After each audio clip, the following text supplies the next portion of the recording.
Hey guys, so I'm officially 2 weeks away from the Natural Vancity Showdown on October 10th. Feeling pretty good about it. Pretty much on the home stretch here. Really, I mean, 2 weeks is not far away at all. So this is a little update video. It's not going to be terribly long. I don't have a ton to report, at least nothing terribly exciting. Other than I'm just going to keep doing what I've been doing and sticking with the plan. So as far as nutrition's going, nothing really has changed much. As far as training's going, nothing really has changed much. I think it's worth noting that in this part of a contest prep, when we're really close to a competition, like I at least have observed, a lot of individuals will push really hard, both especially the training, they'll push their training really hard leading up to a competition. And the question is why? What would your intention be in doing so? So usually, if you're pushing your training very hard, that would kind of imply you're doing so for the sake of building muscle or getting stronger, to build a really big stimulus for muscle building. But I think it's important to ask yourself well, why would you be doing that before a competition? Right, so you're in an underfed state, and fat loss, being conditioned, being lean is the goal. Retaining muscle is the goal. Your body shouldn't be in a situation that's optimal at all for building muscle. It's pretty much primed for fat gain, actually. So pushing your training extra hard when you're kind of at a very vulnerable state, at least in my opinion, probably isn't the best idea in the world, because you're not going to build much muscle from that, or any muscle from that. If anything, you may be causing more damage. It's pretty probable that you'd be causing more damage if you're pushing very, very hard with your training in the latter stages of a contest prep. So at least how I'm approaching my training is I'm doing as much as is needed to retain my muscle. It's still hard training, but I'm not doing that added pushing, we're at the home stretch here, it's time to just knock them dead. So I'm not really doing that. I'm just, I'm making sure I'm going to the gym, training hard, and I'm getting as much stimulus as I believe is necessary to hold on to the muscle mass that I have. Yeah, and I think that's the most important thing, and staying away from developing injuries, nagging pains, being really smart about technique. And yeah, so that's kind of how I'm looking at training going into the competition. This isn't my only competition either. So I'm doing this competition, and then I have another one planned at the end of November. So there's a 7-week gap between competitions. But anyways, I do the competition, and I'm not going to be having any sort of a celebratory meal or anything. My family's going to be there, which I'm really excited about. But I'm not going to be able to celebrate in a way, as if it was my last competition, because I need to pretty much stick with the plan as soon as the competition's done, and prepare and maintain and prosper, set myself in a position to prosper for the competition that will fall afterwards. So yeah, basically driving down to Vancouver in less than 2 weeks, and I'll be there 2 days before the competition, setting up, settling into the hotel, doing all the stuff that I have planned, do the competition, do my absolute best. So that's the goal, is to look my best on stage, to pose and perform my absolute best, then spend some time with family that's there. Well, unfortunately, again, it's not going to be, I'm going to be a bit of a party pooper. And I think it's worth noting too, I was going to talk about this later, but I might as well bring it up now. Contest prep it involves a ton of sacrifice on the trainee, the competitor's part. So revolving your nutrition and your training and your lifestyle around the competition itself. But I think it's incredibly important to note that the trainee, so me, the competitor, I'm not the only one making sacrifices. So my whole family is making sacrifices for me, because I'm being more or less very rigid and a party pooper. So for example, I haven't been out for dinner And I'm not saying like you have to do a contest prep like this, but for me, this has been the easiest way and has kept me on track the best. It's not been easy, but the easiest. But anyways, so like I haven't gone out for dinner for 6 months. And yes, I have been prepping officially for 6 months. And usually, like I live in the same town as like a lot of my family. So like my mom, for example, like we would go out for dinner once every couple of weeks. So I haven't been out for dinner with my mom for 6 months, and that's not just a sacrifice on my part. That's her sacrifice. That's a sacrifice on her part too. So I'm super grateful that my family, like my brothers, made a lot of sacrifices too for me.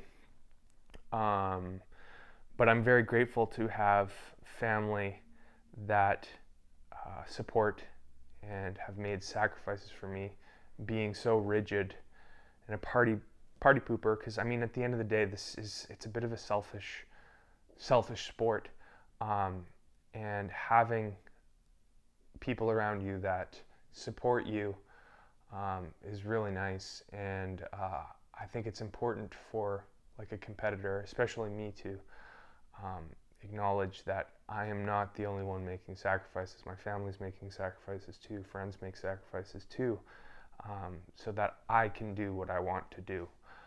But anyways, I'm going to be a little bit of a party pooper after my competition and not go out for like a celebratory meal with my family. I'm going to spend some time with them, but I'm still not going to be very much fun. I'm still going to be pretty rigid until the last competition. Then we'll go have a celebratory meal, spend extra time with my family, make up for all of the lost time it will be like 8 months of prepping at that point.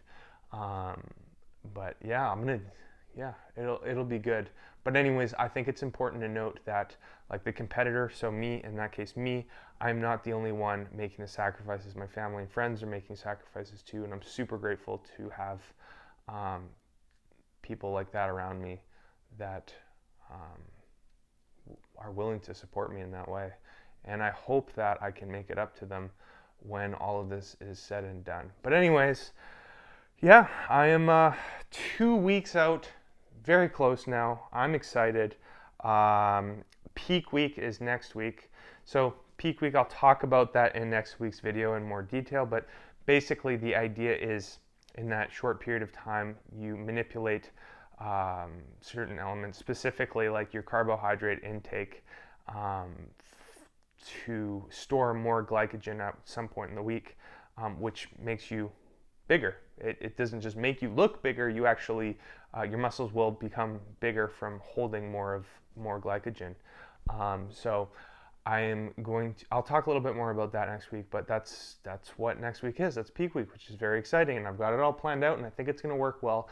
There is multiple ways of doing it, and it's kind of, it takes a lot of strategy. Well, maybe not a lot, but a good amount of strategizing and being smart about how you are going to implement the different protocols of the peak week, what exactly you're going to do, when you're going to do it in the week, and how that's all going to work. But yeah, really excited, getting really close now.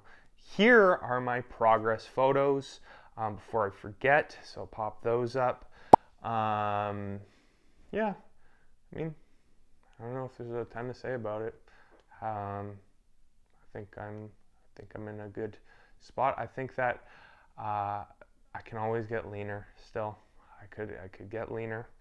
I'm not at the absolute potential that maybe one day in my lifetime I think that I could be at as far as losing body fat. But I think without like copping myself out, I've got to the point, I've reached the potential that I'm capable of reaching at this point in my life as far as fat loss goes. So I think that I've pushed as far as I really am capable at this part of my life. So and for that I'm happy. So yeah, and again, like next time I do a prep, each time the goal will be to be a little bit better. So this time I think I'm better than the last couple preps that I've done. So that's a big win. But yeah, those are my photos. And with that all being said, without further ado, I'm going to pop up some my training footage now, do a little commentary, voiceover, and yeah, thanks again. Here we go. All right, some Romanian deadlifts with a little bit of a deficit. So like I mentioned before, my intention with training is to retain muscle mass, especially this close to competition. I'm not trying to like push my limits the same way I would when maybe I'm at the beginning of prep, or I'm in like an off season where I'm in a surplus of calories. I have extra energy that I'm able to recover okay, and my body's in a great position to build muscle. If I were to train like that now, just kind of going balls to the walls with every single set to failure, then chances are, well, my risk of injury is going to be like exponentially increased. The amount of fatigue that I'll generate and muscle damage that I'll generate will also increase exponentially, which will all just be problematic. So the idea is with training is that I do as much as necessary to retain the muscle that I have, trying to stay as strong as possible and to really focus on great technique and applying mechanical tension to the areas that I want it to be applied to. So for example, flat dumbbell chest press, like you can see I've got my eyes closed, and the reason that my eyes are closed is because I'm focusing so much on moving the weights with my pecs, and I'm thinking about, okay, what's my humerus doing, what's my arm doing, what are my elbows doing, and I'm trying to feel the tension in my pecs. And man, that's a skill in itself. So I think that if there are any beginners watching this video, I think that the first step isn't necessarily when you're learning how to lift and learning how to do different exercises, especially for the first months and even years of lifting. I don't think the first thing that you should focus on is feeling it in the muscles that you want to feel it per se, but rather just focusing on really, really great technique, that you're just moving in the correct way. And then later on, when you've kind of mastered that technique, then you can start to kind of shift your focus on, okay, now that my technique is really good, now I can start thinking specifically about which muscles I should be feeling the tension in, and that'll kind of open up some different avenues of how you approach your training and that sort of thing. So like with this leg press, maybe the best thing isn't to, when you first start learning how to leg press, and yes, you do have to learn, it's not just like you just sit on the machine and you know how to do it. Maybe the first thing that you should do when you're learning how to do this is learning how to do it with full range of motion, making sure that your knees are pushed in the right direction, your foot placement is set in a place where it complements how you're built, and from there you practice doing every rep the same way over and over and over again. And once you get really good at that, then you can start focusing on, okay, now I'm feeling it in my quads. Chances are you'll feel it in your quads if you're doing your technique the right way, but you can focus more on it after you've kind of mastered your technique, or at least got proficient enough at it that you can start to shift your focus to what muscles are working. Yeah. So that's actually something I'm trying to do more with chin-ups and pull-ups. So I think that if I kind of evaluate my past technique, is like I've always kind of prided myself on my weighted pull-ups and chin-ups. I've been quite strong at them, but now I'm trying to, especially in this prep, I'm still trying to do it with loaded, but I'm trying to focus more on pulling with the muscles that I want to be pulling and not losing mechanical tension in other places. Yeah, so here are some leg curls. Yeah, in my program right now, I'm doing, for my hamstrings, I'm doing Romanian deadlifts, and I'm doing these lying leg curls. I'm also doing seated leg curls, and I'm doing those 45-degree hip extensions. So those are my hamstring exercises in my program for right now.